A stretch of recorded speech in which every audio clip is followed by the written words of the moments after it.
The Bandits of Total War Three Kingdoms.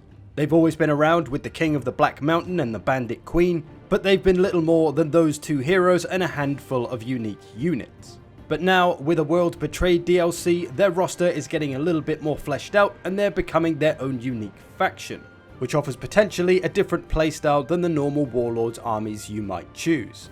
So we're going to take a look at these new units for Zhang Yan and Zheng Jiang, as well as the new hero Yen Baiho and his unique units also.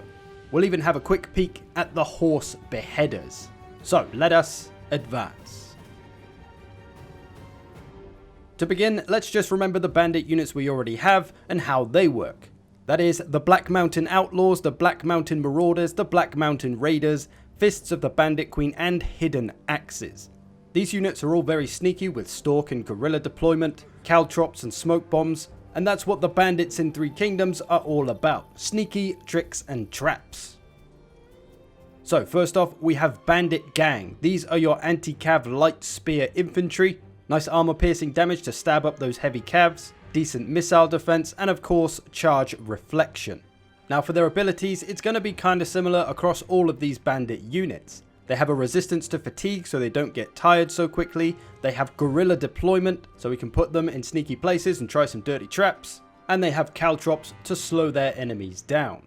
So your basic light spear anti-cav infantry with all the bandit tricks one might expect.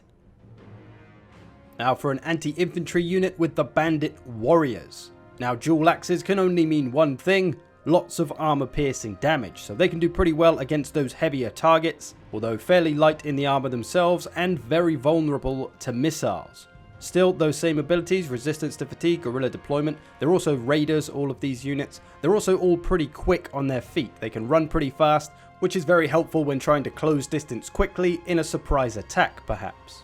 They also have caltrops again so they can slow enemies down, and smokescreen so they can conceal themselves and confuse the crap out of the enemy. So a nice anti-infantry unit, but very vulnerable to cav charges and missiles, especially with their not fantastic morale. Onto a ranged unit with Bandit Hunters. Light bow infantry, pretty much your typical bow infantry, except they have all of those bandity traits. Fatigue resistance, guerrilla deployment, they have smoke bombs, no caltrops though, nice speed. This combination could make for some nice sneaky tactics with these bows though, get some nice flanking shots in. Honestly, very similar to the Black Mountain Hunters, but all of these three units so far are just kind of cheaper versions of the Black Mountain Boys. But because they're cheaper, you'll be able to do a little bit more with them, because you may be able to get more of them, at least at first anyway, until you get silly tons of money.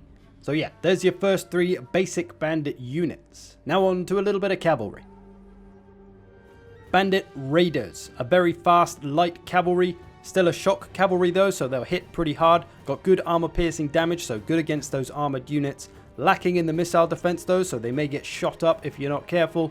They still have that resistance to fatigue, so they won't get tired as quick as other cavalry units, and they have the guerrilla deployment. So again, some potential sneaky traps you could pull with these, launch them out of a forest onto the backs of some enemies, and they will probably ruin their goddamn lives. If hunting down missile units is more your thing though, then Bandit Broadus may be more what you're after.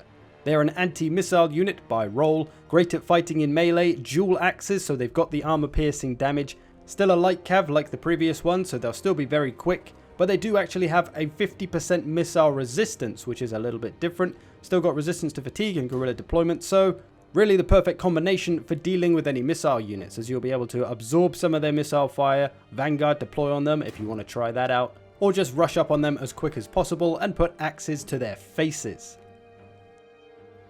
Now for the new bandit on the block, Yen Baiho. He's a sentinel with dual swords and can also wield a bow, so he's got some options on how he approaches his fight. He's your typical sentinel, good at staying alive as sentinels do. Got decent damage in both melee and at range. Not a lot of missile defense himself though, so he may get shot up if he's not careful.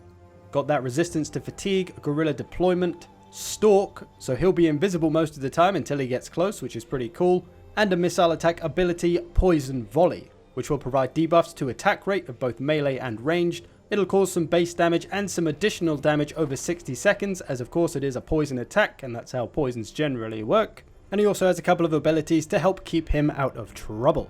So yeah, got some nice abilities for this hero. Stalk especially is pretty cool for a hero. Not too many heroes have that. But a nice third part to the Bandit Triangle. And he comes with his own bunch of unique units, beginning with Yue Tribesmen, a medium spear infantry who are, you know, a spear infantry. They all do pretty much the same thing. Anti-cav, got that charge reflection, got the fatigue resistance, got caltrops. So some similar things to these other sneaky bandit units, although a little bit tougher. Lacking any shield though means that missiles can be a problem for them. Gotta watch out for those. Now for something a little more exciting, Yue Remnant Warriors. These boys have got a lot of armor, they got a lot of base damage, decent melee evasion, and as you can see they are crouched down because they have stalk, so they can hide out the way until they get close. That couples up nicely with guerrilla deployment as well, so potential for sneaky ambushes with these boys. They're also disciplined, so they won't lose morale if their general goes down, and they also have encourage, so they can give morale boosts to nearby friendly troops.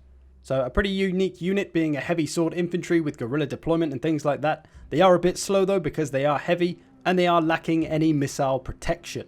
But otherwise a damn great unit. But if you've got some armor to get through, look no further than White Tiger Warriors. These boys are rocking a two-handed axe. They're lacking in the armor, they are only a light infantry, but they'll hit pretty damn hard. They also cause scare, have guerrilla deployment, have stalk, which is very helpful for them because they don't have much of a missile defense, so they can stay invisible, sneak up on their enemy, and they'll be able to smash them in the face before it's too late to shoot them or charge them with cav anyway. They also have caltrops and smokescreen, which may help them in such situations, and they ignore terrain types, so they can sprint up hills just the same as they would sprint across flat ground. So that could make them great ambushers from the trees, with that and the combination of all their other abilities. A very nice damage dealer unit.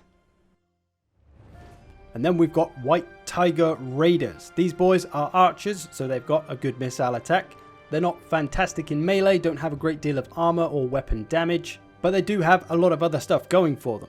They have a shield first of all, so they can defend from missile attacks. They can use fire arrows or poison arrows. They have guerrilla deployment, they have ignore terrain, they have snipe and stalk, so they can be invisible and still stay invisible while firing. Always a nice combination. They have smokescreen as well, and a little bit more uniquely, they can go into a spear formation on their front, giving them charge reflection, so they can protect themselves from cavalry charges basically, but only when they're in the forest. So they could trick a unit into charging at them, switch to a spear formation, and stab them to high heaven. So a unit that appears like a simple missile unit, but actually has a ton of tricks up its sleeve.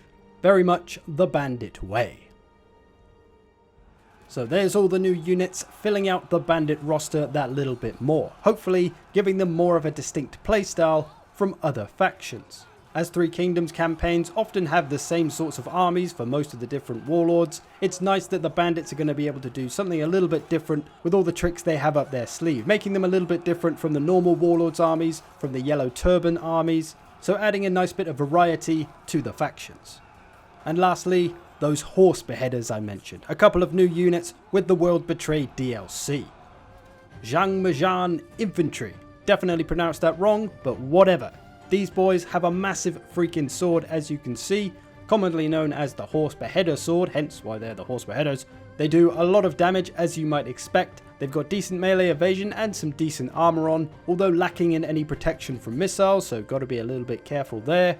They also have a fairly beefy charge bonus, and for their abilities they have scare, because who wouldn't be terrified of a massive freaking sword. They have a charge negation, so they'll remove the charge bonus of any mounted attacker, hence why they are the horse beheaders. They're going to be great at taking down cavalry, and they're also disciplined as well, so more of an anti-cav unit than anti-infantry, which you might expect from seeing guys with a massive freaking sword. But maybe they're not enough for you. Maybe you need camp crushers instead. Basically the same thing, but with more freaking armor on. For those times, you need to behead the toughest of horses. Sorry, horses. And these can be used by normal warlords, they're not specific to bandits or anything, although I think some bandit heroes can use them. So there you go, a bunch of new units for the bandits, fleshing out their roster, making them more of an individual faction, as well as those horse beheading fellas for everyone else. Although the Bandit campaign rework does mean that you'll be able to recruit all sorts of different units from all sorts of different factions, so the Bandits having a Bandit only playstyle isn't really necessarily a thing because they can gather units from all kinds of factions and do whatever the hell they want. But they have those guerrilla deployments, stalk, snipe, smoke bombs, smoke screen, smoke a joint tactics that they can use. I'm not sure how that last tactic would work, but I'm sure it could be a tactic. But some exciting things for the Bandits all the same. I hope you've enjoyed this. Thanks for watching. I will see you in the future.